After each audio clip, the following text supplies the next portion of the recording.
नमस्कार, आप देख रहे हैं जनता टीवी और आपके साथ में हूं अमित शर्मा। देश भर में कोरोना अपना कहर बरपा रहा है। हर रोज नए मामले सामने आ रहे हैं। इन मामलों में हालांकि अब कुछ कमी देखने को मिल रही है, लेकिन अस्पतालों में व्यवस्थाएं एक वक्त ऐसा भी था जब पूरी तरह से चरमरा गई थी। लेकिन जिस तरीके से हमने आपको बताया कि अब हालात धीरे धीरे ही सही अब सुधर जरूर रहे हैं। अस्पतालों में बेड्स की कमी थी, ऑक्सीजन वेंटिलेटर्स के लिए भी लोगों को जद्दोजहद करनी पड़ रही थी।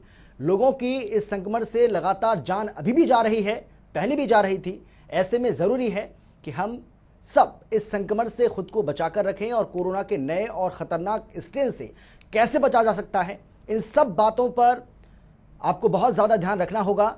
और इन सब के लिए कैसे आप अपना बचाव कर सकते हैं, इन सब से हमारे साथ अब से कुछ ही देर के बाद हमारे मेडिकल जो एक्सपर्ट हैं वो जुड़ेंगे और उनसे आप सवाल कर सकते हैं। कोरोना से जुड़ा कोई सवाल अगर आपके मन में है, वैक्सीनेशन से जुड़ा कोई सवाल अगर आपके मन में है, ब्लैक फंगस से जुड़ा कोई सवाल अगर आपके मन में है, साथ ही वाइट फंगस से जुड़ा अगर कोई भी सवाल आपके जहन में आ रहा है तो वो सवाल भी आप यहां पूछ सकते हैं। आपसे कुछ ही देर के बाद डॉक्टर साहब हमारे साथ जुड़ जाएंगे और डॉक्टर साहब आपके हर सवाल का जवाब देंगे। जो भी सवाल आप उनसे करना चाहेंगे उस सवाल का जवाब वो यहां पर देंगे, क्योंकि बहुत सारे ऐसे लोग हैं जिनके मन में कई तरह के सवाल हैं, चाहे वो वैक्सीनेशन को लेकर हो, चाहे वो कोरोना को लेकर हो, वाइट फंगस को लेकर हो, ब्लैक फंगस को लेकर हो।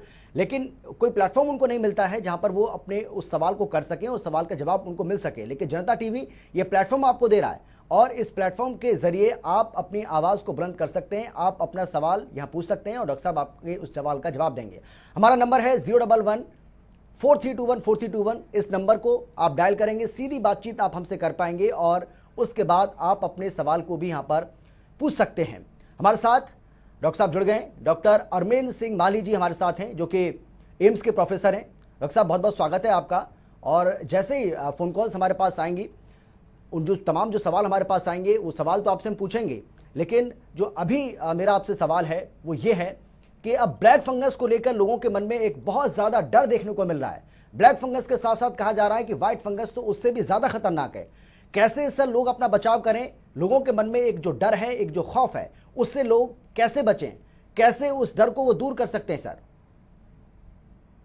देखो, बहुत ही अच्छा प्रश्न आपने पूछा जी। उसमें सर सबसे पहले जो मैं ब्लैक फंगस की बात करता हूँ, ये तो जो इनजुडिशियस और रैम्पेंट यूज हो रहा है स्टीरॉइड्स का जी, क्योंकि ओवर द काउंटर ड्रग्स मिल रही हैं, फार्मासिस्ट भी दे रहा है, लोकल क्वैक्स भी दे रहे हैं, लोकल डॉक्टर्स भी दे रहे हैं और कुछ फिजिशियंस भी इसको प्रिस्क्राइब कर रहे हैं जी। बात ये है कि जो हम फर्स्ट वीक में पहले दिन ही कोरोना के जब कोरोना आता है तो आपको पहले दिन ही लोग अभी प्रिस्क्रिप्शंस देख रहा हूं मैं कि लोग पहले दिन से स्टीरॉयड दे रहे हैं, वो बहुत घातक सिद्ध हो रहा है। स्टीरॉयड्स के देने के बाद ही मोस्ट ऑफ द केसेस आए हैं, बट सिर्फ एक स्टीरॉयड्स ही एक कारण नहीं है। उसके बाद आप देखो कि जो हम ऑक्सीजन सिलेंडर्स हम यूज कर रहे हैं, जो इंडस्ट्रियल ऑक्सीजन सिलेंडर यूज कर रहे हैं और जो हम घर पे यूज कर रहे हैं, जब घर पे हम नॉन रीब्रीदिंग मास्क लगा रहे हैं तो नॉन रीब्रीदिंग जो मास्क है उसको अच्छे से स्टेराइल नहीं करते, साफ नहीं करते, वो टंगा रहता है, फिर दोबारा उसी को यूज कर लेते हैं महीना 15। और ये सवाल डॉक्टर साहब मेरे मन में भी आ रहा था कि ये सवाल भी मैं आपसे आगे करता अगर मुझे समय मिलता बीच में, लेकिन क्योंकि अब जो दर्शक हैं हमारे तमाम वो हमारे साथ जुड़ने लगे हैं, पहले उनके सवाल ले लेते हैं और उसके बाद जवाब लेते हैं। इस बात को आप आगे बढ़ाइएगा। शकुंतला जी हमारे साथ जुड़ गई हैं, जो कि अम्बाला से हमारी आज की पहली दर्शक। शकुंतला जी, क्या सवाल है आपका? क्या पूछना चाहती हैं डॉक्टर साहब से? पूछिए।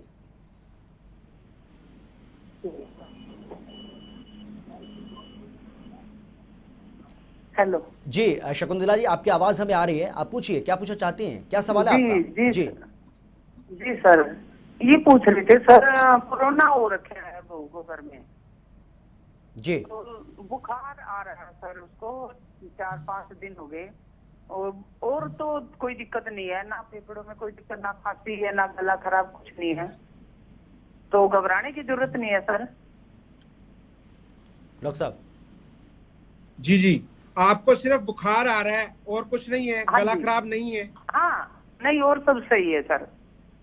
बहुत बढ़िया, बहुत बढ़िया। देखो इसमें ये सिम्टम्स हैं जो लगभग 90% लोगों में पाए जाते हैं, जिसमें सिर्फ और सिर्फ जरा सा बुखार होता है 100 से कम या 100 से थोड़ा सा ऊपर, और विदाउट एनी गला खराब, वो आप आराम से, कोई डरने वाली बात नहीं है। आपने बस ये करना है, आपने 4 चीजें करनी है। सबसे पहले तो आपने पैरासीटामोल वगैरह दवा लेनी है जो आपका बुखार उतार दे, ठीक है। दूसरे, आपने इम्यूनिटी अच्छी रखने के लिए विटामिन सी और जिंक खाना है जो आपकी इम्यूनिटी अच्छी बरकरार करके रखेगा। अच्छा भोजन लेना है जो आपकी, क्योंकि कहते हैं food is the best medicine ever, तो फूड आपने बहुत अच्छा लेके रखना है।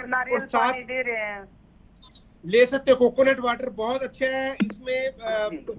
दूसरी बात मैं बता रहा था कि हाँ, मॉनिटरिंग की बात कर रहा था, आपको हर 4 घंटे बाद मॉनिटर करके रखना है आपको। आप ऑक्सीमीटर से आप मॉनिटर करते रहोगे और अपना थर्मामीटर आपके पास रखना है। ये आपके हथियार हैं जो आपने पास रखने हैं। और एक कॉपी लगा लेनी है। कॉपी में आपने ये दोनों मॉनिटर करते रहने हर 4-4 घंटे बाद। और अगर आपका ऑक्सीजन सैचुरेशन 94 से नीचे गिरता है तो जो फिजिशियन आपको दवाई लिख रहा है उसको उसी वक्त आपने बताना कि मेरा ऑक्सीजन सैचुरेशन गिर रहा है, तो डॉक्टर के पास जाने की जरूरत है, नहीं तो घर पे ही आपका सारा ठीक हो जाएगा। ठीक है, ऑक्सीजन लेवल सही है सर, ऑक्सीमीटर से चलिए शकुंतला जी, उम्मीद करते हैं कि आपके सवाल का जवाब आपको मिल गया होगा। फिलहाल नवनीत हमारे साथ जुड़ गए नोएडा से। नवनीत जी, क्या सवाल है आपका, पूछिए डॉक्टर साहब से। डॉक्टर साहब नमस्कार, मेरा नाम नवनीत है और मैं ग्रेटर नोएडा से बोल रहा हूँ। सर मेरा सवाल वैक्सीनेशन से लेकर जुड़ा हुआ है। जैसा कि वैसे मैंने खुद वैक्सीन सर लगवा ली है और मुझे उसके कोई साइड इफेक्ट्स भी नहीं हुए, लेकिन जगह जगह मैं मीडिया में लोगों से सुनता हूँ कि वैक्सीनेशन के बहुत साइड इफेक्ट्स भी हैं और बहुत सारे लोग तरह तरह की भ्रांतियां फैला रहे हैं कि वैक्सीनेशन कोई संजीवनी बूटी तो है नहीं। और जैसे कि एग्जाम्पल दिया जाता है कि मशहूर कार्डियोलॉजिस्ट डॉक्टर के अग्रवाल का भी निधन हो गया जबकि उनको डबल डोज लगी हुई थी। तो मैं जरा इस बारे में चाहता हूँ कि एक्सपर्ट्स की क्या ओपिनियन है और मे भी आप अपने चैनल के माध्यम से लोगों के जनहित में आप एक सही एडवाइस दे सकें। जी डॉक्टर साहब। बहुत ही अच्छा सवाल पूछा आपने, बहुत ही अच्छा। देखो, सबसे पहले मैं बताऊंगा वैक्सीन, अभी जो 4 रामबाण हैं, सबसे पहले है mask covering nose and mouth, दूसरा है सामाजिक दूरी, 2 गज की दूरी बहुत जरूरी है, ये 2 चीजें सबसे पहले। और तीसरी चीज होती है हैंड हाइजीन, बार बार आपने हैंड हाइजीन करने हैं हर आधे घंटे में 20 सेकंड। चौथी चीज आती है वो है वैक्सीनेशन। आपके चैनल के माध्यम से मैं सभी दर्शकों को बता देना चाहता हूँ, रूमर सारे खत्म कर दें कि वैक्सीन नहीं लगवानी हमने। मैं बताता हूँ कि जिन्होंने वैक्सीन लगवाई है, जो वैक्सीन लगवाएंगे, वो ये वैक्सीन का काम क्या है कि सीवियर इलनेस को कन्वर्ट करके माइल्ड इलनेस में रह जाता है पेशेंट। मतलब अगर आपने वैक्सीन नहीं लगाई तो आप सीवियर में जाने का, सीवियर इन्फेक्शन होने के चांसेस काफी बढ़ जाते हैं। और अगर आपने वैक्सीन लगाई है, डॉक्टर साहब मैं यहाँ पे माइल्ड, मैं माफी के साथ आपको रोक रहा हूँ। डॉक्टर साहब मैं माफी के साथ आपको रोक रहा हूँ और मेरा सवाल आपसे ये है, जो नवनीत जो सवाल कर रहे हैं, नवनीत जी का ये सवाल है कि डॉक्टर के अग्रवाल एक जाने माने डॉक्टर थे इस देश के, ये कहा जा रहा है कि उनको दोनों डोज लग चुकी थी और वो तो जागरूक नागरिक थे, उनको सब कुछ पता भी है कि किस तरीके से रहना है इस कोरोना काल में, उसके बावजूद भी उनकी डेथ हो जाना ये अपने आप में एक बहुत बड़ी चिंता का विषय है। और इसी को लेकर नवनीत ये सवाल कर रहे हैं कि ऐसे कैसे हो सकता है। देखो सिंपल मैं आपको बता सकता हूं कि 100% कोई भी वैक्सीन कारगर नहीं है, मानता हूं जी, क्योंकि multiple strains, double triple mutant strains और मल्टीपल स्ट्रेन्स हैं जो अभी फिलहाल इंडिया में हैं, जो वायरसेस हैं, वायरस के आगे मल्टीपल स्ट्रेन्स हैं। उस पे इवन कोवैक्सीन या कोविशील्ड या स्पुतनिक जो आने वाली है, उसमें भी जो एफिकेसी रेट है किसी का 80% है, किसी का 90% स्पुतनिक का है और लगभग 70 to 75 या 78 तक है कोविशील्ड का। कोवैक्सीन का 81% है। तो मतलब एफिकेसी हर में आप वेरी करती है, बट फिर भी मैं ये कहूंगा, मानता हूं उनकी दोनों वैक्सीन लगी हुई थी। थोड़ी सी मतलब अगर आप कहो कि कोमॉर्बिड कंडीशंस अगर रहती हैं तो कई बार ये होता है कि आपको जो सीवियर टू माइल्ड इलनेस होती है, कई बार हो सकता है कि वो जो माइल्ड इलनेस थोड़ा सा अगर आप थोड़ी सी कहीं चूक हो या कुछ ऐसा हो तो माइल्ड से सीवियर हो सकता है, बट रेयर केसेस होते हैं। बट फिर भी मैं यही कहूंगा कि vaccine is must for each and every individual of country. बिल्कुल बिल्कुल डॉक्टर साहब, हमारे अगले जो दर्शक हैं प्रीति हैं हमारे साथ यमुनानगर से। प्रीति जी, क्या सवाल है आपका, क्या पूछना चाहती हैं आप डॉक्टर साहब से, पूछिए। चलिए, प्रीति जी का शायद संपर्क टूट गया है। पिंक कौर जी हमारे साथ हैं पंजाब से, हमारे एक और दर्शक जी, क्या सवाल है आपका, पूछिए। सर हमारा सवाल है, जब आदमी कोरोना पॉजिटिव आ जाता है उसको कितने दिन के लिए क्वारंटीन रहना चाहिए? देखो, जो गाइडलाइंस हैं वो कह रही हैं कि आपको जब सिम्टम आए तो 10 से 14 दिन तक आपको क्वारंटाइन रहना है, आइसोलेट हो जाना है सबसे। आप जो सिम्टम्स आ रहे हैं उसको ट्रीट करना है। 14 दिन के बाद आप मास्क लगा के अपने फैमिली के साथ 1 वीक तक आप फैमिली के बीच आ सकते हो। जो पहला हफ्ता है 14 डेज के बाद, 14 दिन के बाद आपकी, क्योंकि जो वायरस है नॉन इन्फेक्शियस हो जाता है, डेड वायरस रह जाता है अंदर बॉडी में। जो एक्टिव लाइव वायरस है जो दूसरों को फैला सके वो 14 दिन तक आपके बॉडी में रहेगा। 14 दिन के बाद वो नॉन इन्फेक्शियस हो जाता है, आप अपनी फैमिली के साथ मास्क लगा के आ सकते हो। जी बिल्कुल, उम्मीद है पिंक कौर जी कि आपके सवाल का जवाब आपको जरूर मिल गया होगा। आप भी हमें कॉल कर सकते हैं। नीति हमारे साथ जुड़ गई हैं यमुनानगर से। नीति जी, क्या सवाल है आपका, क्या पूछना चाहते हैं? जी पूछिए। हेलो अमित जी। हाँ बिल्कुल, जी पूछिए, सवाल पूछिए अपना। नीति जी, आपकी आवाज हमें आ रही है, हम आपको ठीक से सुन पा रहे हैं। आप सबसे पहले अपने टीवी का वॉल्यूम कम करिए, उसके बाद जो सवाल है आपका पूछिए। जी चलिए, बहुत धन्यवाद आपका। राजकिशन जी जुड़ गए हमारे साथ सोनीपत से। राजकिशन जी, क्या सवाल है आपका, पूछिए।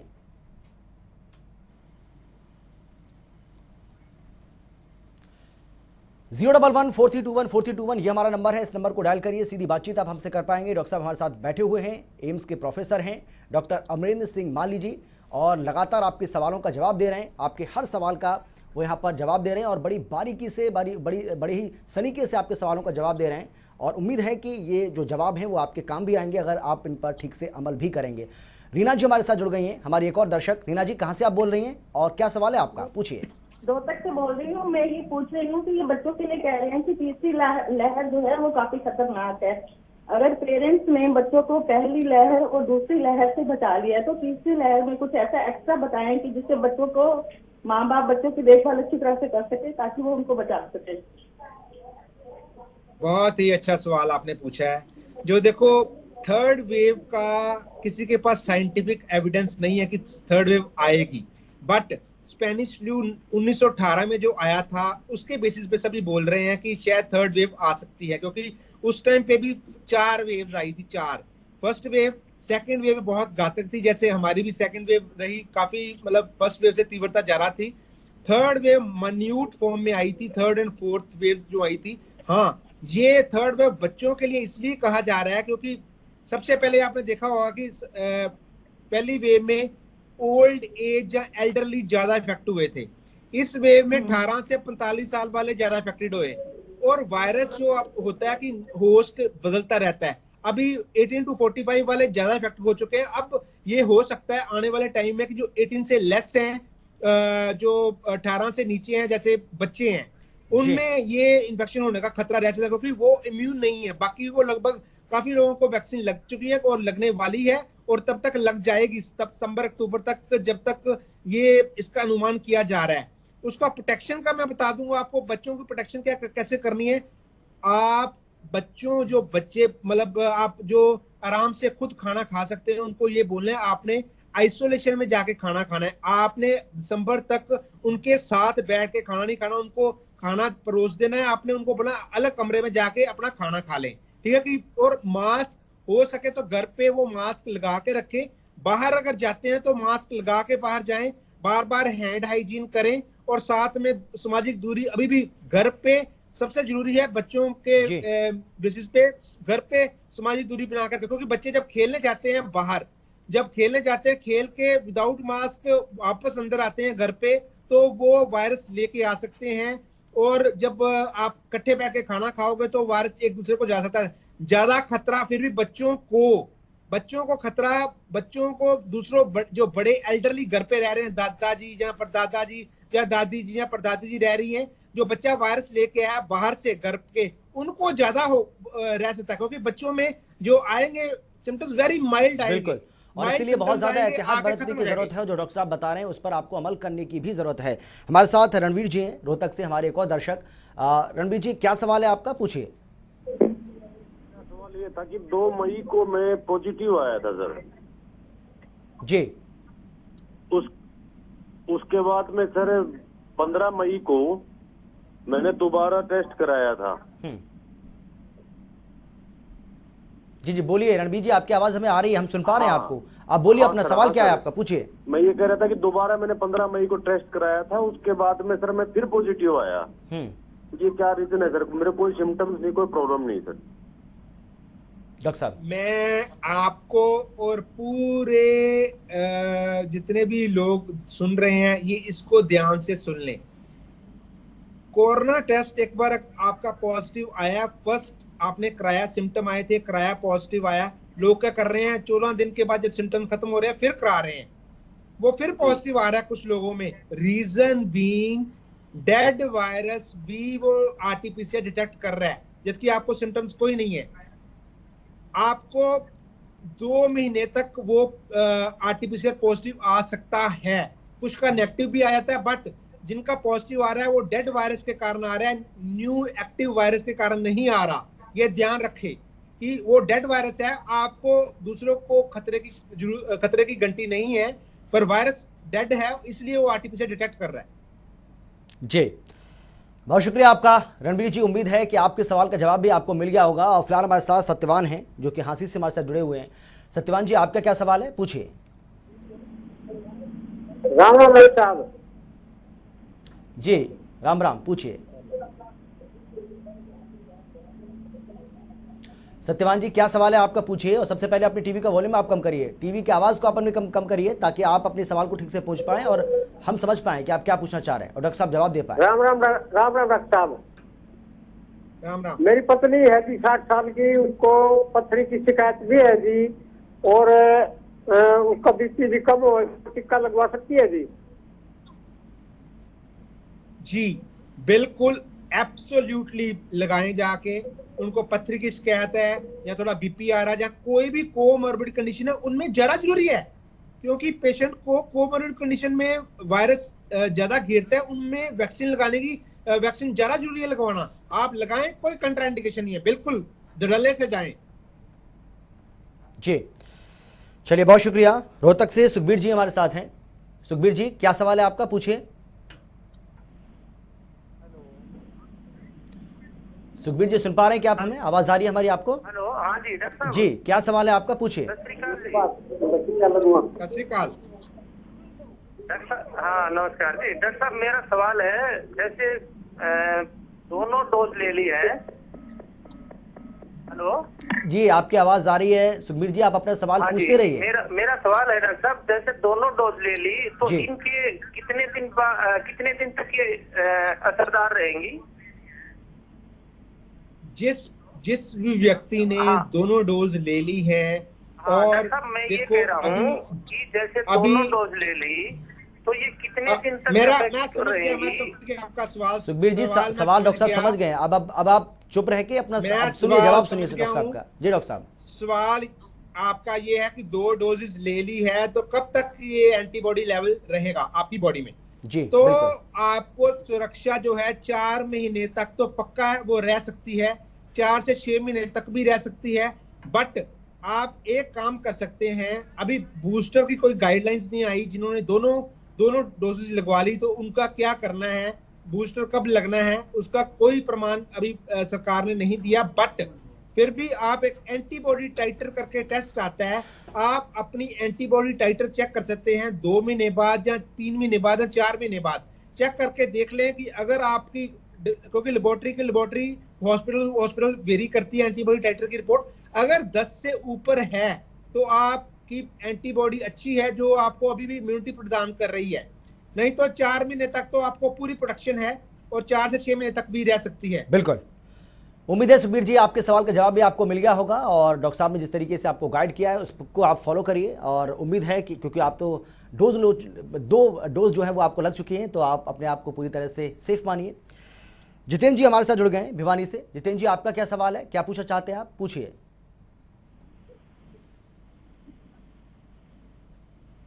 जितेंद्र जी क्या सवाल है आपका, पूछिए। चलिए लगता है जी नमस्कार, मैं जितेंद्र बोल रहा हूँ सर। मैं पूछ रहा था कि सर मैं अभी मेरी वाइफ पॉजिटिव निकली थी सर पिछले 5 मई को सर। जी जी सर, मेरी वाइफ 5 मई को पॉजिटिव निकली थी सर। जी हाँ बताइए, आगे बताइए, आगे पूछिए। तो मैं उनके साथ कंटिन्यू था सर, बट मैंने आर्टिफिशियल चेकअप नहीं करवाया सर। बट मेरे को कोई खांसी प्रॉब्लम कुछ भी नहीं हुई। इससे पहले मुझे वैक्सीन के दोनों डोज भी लग चुके थे सर फरवरी महीने में। तो क्या मुझे आर्टिफिशियल वगैरह टेस्ट करवाने की जरूरत है सर अभी? डॉक्टर साहब, अगर आपको सिम्टम नहीं है और आप पूरा कोविड एप्रोप्रिएट बिहेवियर कर रहे हो, आप अपने जब वाइफ के साथ अगर वो पॉजिटिव है, अगर आपको दोनों वैक्सीन लगी हुई है और आपको सिम्टम्स नहीं है, और आप अगर उनको आइसोलेट करके रखा है वाइफ को, आप उनको सिर्फ खाना वगैरह देने जा रहे हो और वो भी मास्क लगा के उनको बाहर उनके रूम के बाहर खाना दे देते हो, आपको कुछ करने की जरूरत नहीं है, कोई वैसे कराने की जरूरत नहीं है टेस्ट। हाँ, अगर सिम्टम आते हैं तो कराओ। वैसे अगर आप बिल्कुल आइसोलेट उनको किया हुआ है और आप उनसे दूरी बना के रखी हुई है तो कोई टेस्ट करने की आपको जरूरत नहीं है। जी बहुत शुक्रिया आपका। राजेश जी हमारे साथ जुड़ गए हैं जींद से। राजेश जी क्या सवाल है आपका, पूछिए। हेलो। हाँ राजेश जी पूछिए, क्या सवाल है आपका। हाँ डॉक्टर साहब नमस्कार। आवाज सुनाई नहीं दे रही डॉक्टर साहब को? नहीं डॉक्टर साहब बिल्कुल आवाज आ रही है। डॉक्टर साहब भी आपकी आवाज को सुन रहे हैं, हमें भी आवाज आ रही है। आप अपना सवाल पूछिए जी। हाँ डॉक्टर साहब, ये है कि मैं पिछले 1 ईयर से ये कोलेस्ट्रॉल बढ़ गया था, उसकी दवा ले रहा था। हेलो जी पूछिए। पिछले 1 साल से कोलेस्ट्रॉल की दवा ले रहा था, वो 254 था, अभी 202 के करीब है। अभी 1-1.5 महीने से दवा छोड़ी हुई है, तो मेरे को इंजेक्शन लेना चाहिए नहीं लेना चाहिए? एब्सोल्युटली लेना चाहिए इंजेक्शन। चाहे आपको कोलेस्ट्रॉल बढ़ा है, जहाँ आपको लंग की प्रॉब्लम है, जहाँ कोई हार्ट की प्रॉब्लम है, जहाँ 60 से ऊपर हो, कोई भी हाई रिस्क है, जहाँ आपकी कोई सर्जरी हो चुकी है, जहाँ कोई बाईपास हो चुका है, जहाँ आपका कोई घुटने का ऑपरेशन हो चुका है, जहाँ आपकी कोई भी पेट की सर्जरी हो चुकी है, जहाँ ब्रेन की सर्जरी हो चुकी है, सभी में लेनी है। जी बिल्कुल। कोटा से हमारे साथ हमारे एक और दर्शक मौजूद हैं। जी क्या नाम है आपका और क्या सवाल है आपका, पूछिए। सुशीला जी हमारे साथ है। सुशीला जी पूछिए अपना सवाल। नमस्ते। कोटा से हमारे साथ हमारे एक और दर्शक मौजूद हैं। जी क्या नाम है आपका और क्या सवाल है आपका, पूछिए। हेलो सुशीला जी आवाज आपकी हमें आ रही है। सबसे पहले आप अपनी टीवी की आवाज को कम करिए और पूछिए सवाल। देखिए लगातार हम आपसे गुजारिश करते हैं और बार बार जब भी हम इस कार्यक्रम को करते हैं तो मैं आपसे बार बार ये गुजारिश करता हूं कि आप जब भी हमें फ़ोन कॉल करें सबसे पहले आप अपनी टीवी को वॉल्यूम को कम करिए, क्योंकि उससे बहुत ज़्यादा समस्या होती है। ना हम आपकी बात को समझ पाते हैं, ना आप हमारी बात को समझ पाते हैं, और ना डॉक्टर साहब के पास वो सवाल जो है आपका वो ठीक से पहुँच पाता है। तो इसलिए सबसे पहले अपनी टीवी की आवाज़ को कम करिए, उसके बाद सवाल करिए। एक और दर्शक हमारे साथ जुड़ गए। जी कहाँ से बोल रहे हैं, क्या नाम है आपका और क्या पूछना चाहते हैं? जी क्या सवाल है आपका? चलिए लगता है संपर्क टूट गया है। फिर से आप जुड़ने की कोशिश करिए अभी, क्योंकि समय बहुत ज़्यादा बचा नहीं है और हमारी कोशिश रहती है कि हम ज़्यादा से ज़्यादा आपके जो फ़ोन कॉल्स हैं उनको अटेंड करें और आपके जो तमाम सवाल हैं वो डॉक्टर साहब के पास पहुंचाएं, डॉक्टर साहब उन सवालों का जवाब दें। हमारी ये कोशिश होती है इस कार्यक्रम के जरिए। 011-4321-4321 ये हमारा नंबर है। इस नंबर को आप डायल करिए, सीधी बातचीत आप हमसे कर पाएंगे। राजकिशन जी हमारे साथ जुड़ गए। जी पूछिए क्या सवाल है आपका, कहाँ से बोल रहे हैं? मुझे पेनिसिलिन की रिएक्शन है डॉक्टर साहब। हेलो जी आवाज आ रही है आपकी, पूछिए। हाँ मुझे पेनिसिलिन की रिएक्शन है, क्या मैं ये वैक्सीनेशन करवा सकता हूँ? जी मैं आपका सवाल समझ गया हूँ। आपको ड्रग एलर्जी है, अभी भारत सरकार की कोई भी गाइडलाइन नहीं आई कि जिसको कोई ड्रग एलर्जी है उनको वैक्सीनेशन करना है कि नहीं करना। इसमें अभी जो गाइडलाइंस के मुताबिक है वो कंट्रा इंडिकेटेड है। हाँ, आने वाले समय में एक वैक्सीन आपके लिए आ रही है, वो है कोवैक्सीन की इंट्रानेजल आ रही है, इंजेक्शन के रूप में नहीं है। बट वो भी अगर आप लोगे तो वो उनसे पूछ के लेना है कि, क्योंकि उधर एलर्जिक विभाग बैठा होता है, डॉक्टरों का 4 डॉक्टर 2-3 डॉक्टर बैठे होते हैं हर जहां पर लगाते हैं इंजेक्शन, तो वो आपको बताएंगे कि आपको वैक्सीन देनी है कि नहीं देनी। मेरे हिसाब से अभी तक यही गाइडलाइंस है कि जिनको भी कोई भी तरह की ड्रग एलर्जी है उनमें ये रिएक्शन कर सकती है, तो अभी नहीं देना। आप क्या कर सकते हो, 4 चीजें, वही कोविड एप्रोप्रिएट बिहेवियर, अच्छे से मास्क लगा कर रखें, कहीं भी जाएं मास्क लगा कर रखें, सामाजिक दूरी बना कर रखें, 2 मीटर की 2 फुट की दूरी, जो 6 फुट की दूरी और 2 मीटर की दूरी है वो बना के रखें, हैंड हाइजीन जरूरी करते रहे। ये आप करके रखेंगे, मेंटेन करके रखेंगे, सब ठीक रहेगा। और जब तक गाइडलाइंस नहीं आती आपको पता लग जाएगा आने वाले टाइम में। बिल्कुल, बहुत शुक्रिया आपका। उम्मीद है कि आपके सवाल का भी आपको जवाब जरूर मिल गया होगा। अनीता हमारे साथ है पंचकुला से। अनीता जी, आपका क्या सवाल है, क्या पूछना चाहती हैं आप डॉक्टर साहब से, पूछिए। हाँ जी डॉक्टर साहब, मेरे हस्बैंड जो है न्यूरो के पेशेंट, एपिलेप्सी के पेशेंट है, उनकी बचपन से दवाइयाँ लगी हुई हैं। बेटी भी एपिलेप्सी की पेशेंट है, उनकी भी पीजीआई से दवाइयाँ लगी हुई हैं। हस्बैंड जो है 60+ हैं, उनको वैक्सीन लगवाना चाह रही थी, लेकिन डॉक्टर्स कह रहे हैं कि ना इनका न्यूरो के डॉक्टर से लिखवा कर लाइए। तो मैं पोलियो पेशेंट हूँ, इन हालात में पीजीआई जाना बहुत मुश्किल है, तो मुझे बताइए मैं क्या करूँ।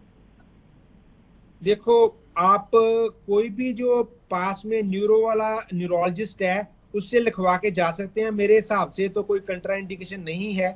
अगर एपिलेप्सी है उसमें इसका कोई लेना देना नहीं है। हाँ, एक बार वो चाहते हैं कि आप जिस न्यूरोलॉजिस्ट को दिखाते हो, आप अगर पीजीआई वाले से नहीं दिखा पा रहे, बट कोई भी न्यूरोलॉजिस्ट को एक बार उनसे एक लिखवा लें कि आपको कोई ऐसी दवा नहीं चल रही जिसके कारण आपको प्रॉब्लम आ सकती है, क्योंकि एक बार न्यूरोलॉजिस्ट का ओपिनियन हो जाएगा तो उसके बाद आपको दवा लगाना बड़ा आसान हो जाएगा, वैक्सीन लगाना। मेरे हिसाब से कोई कंट्रा इंडिकेशन नहीं है। अगर आपको कोई ऐसी दवा या कोई दवा से एलर्जी जो आपके डॉक्टर को पता है, वो एक बार कंफर्म कर लें, उसके बाद अगर आप जाते हो तो बहुत अच्छा रहेगा, जो जहां पर वैक्सीन लगाओगे आप। बिल्कुल, बहुत शुक्रिया आपका। यमुनानगर से राजीव जी हमारे साथ हैं। राजीव जी, क्या सवाल है आपका, पूछिए। हेलो।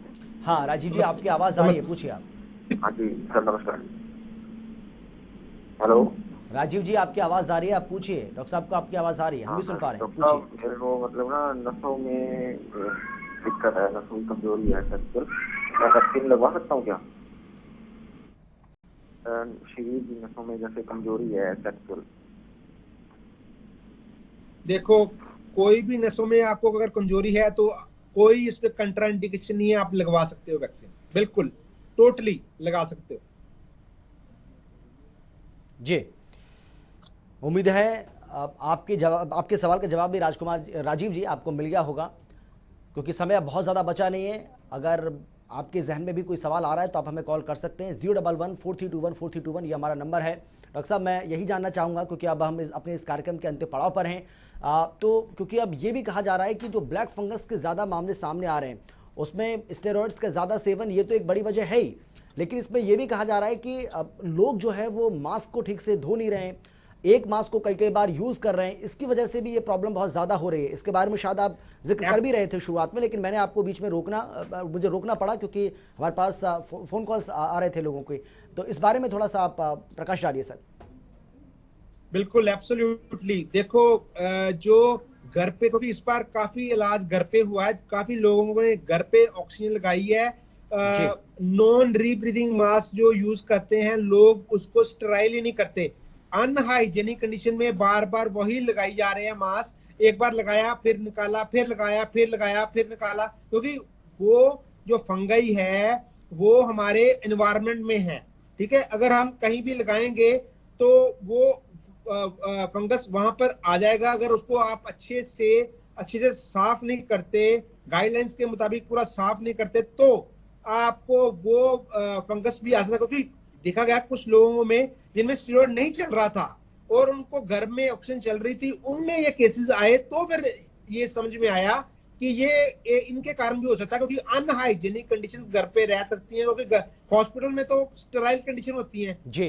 तो घर में अनहाइजेनिक कंडीशन के कारण ये केसेस सामने आ रहे हैं कि उन लोगों में भी ब्लैक फंगस नामक जो अभी बीमारी जो नोटिफाइबल डिजीज बन चुकी है हमारे इंडिया में, वो आई है। बिल्कुल। अंजू हमारे साथ हैं बरवाला से। अंजू जी, क्या सवाल है आपका, पूछिए। जी नमस्कार सर। जी नमस्कार, पूछिए, सवाल क्या है आपका? सर मैं 22 अप्रैल को पॉजिटिव हुई थी जी। तो 22 तारीख को पॉजिटिव हुई थी, तो उसके बाद में 14 दिन तक मतलब ये बुखार वगैरह ऐसा नॉर्मल कोई ज्यादा वाली बात नहीं थी, महक आनी बंद हो गई थी। जी डॉक्टर साहब, आप समझ पाए क्या सवाल, अंजू जी का जो सवाल है? बस उन्होंने बोला कि मैं पहले 22 अप्रैल को पॉजिटिव आई थी, उसके बाद थोड़ा सा फीवर, अभी फीवर है उनको। अंजू जी, क्या आप अभी हैं, फोन लाइन पे हैं क्या? अभी शायद संपर्क टूट गया है डॉक्टर साहब, संपर्क टूट गया है शायद। आई थिंक उनके दो सवाल हो सकते हैं। जहां तो ये सवाल था कि 22 को लगी है, 22 अप्रैल को उनको पॉजिटिव आए थे, उसके बाद ठीक हो चुके हैं लगभग, और शायद वैक्सीन कब लगवाएं, ये शायद उनका सवाल हो सकता है, क्योंकि 14 डेज का पीरियड कंप्लीट हो चुका है। अभी देखो, एंटीबॉडीज दो तरह से बॉडी में आ सकती हैं। पहली तो बिल्कुल डॉक्टर साहब, तो माफी के साथ आपको एक बार फिर से रोकना पड़ रहा है क्योंकि समय की कमी है। बहुत बहुत शुक्रिया, आप हमारे इस कार्यक्रम में जुड़े और आपने हर सवाल का बड़े ही सलीके के साथ